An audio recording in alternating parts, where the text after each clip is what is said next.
হযরত আবু হুরায়রাহ রাদিয়াল্লাহু তাআলা আনহু থেকে বর্ণিত।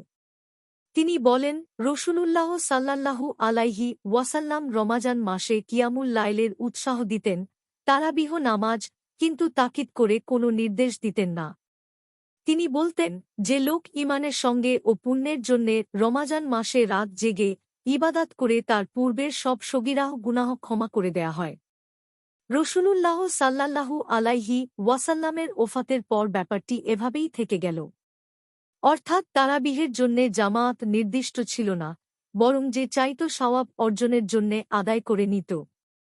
আবু বকরের খিলাফাতকালেও এ অবস্থা ছিল। উমারের খিলাফাতের প্রথম দিকেও এ অবস্থা ছিল।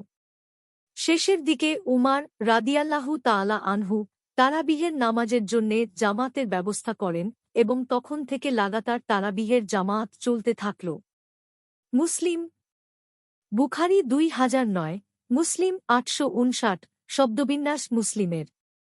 মিশকাতুল মাসাবিহ 1296। হাদিসের মান সহিহ।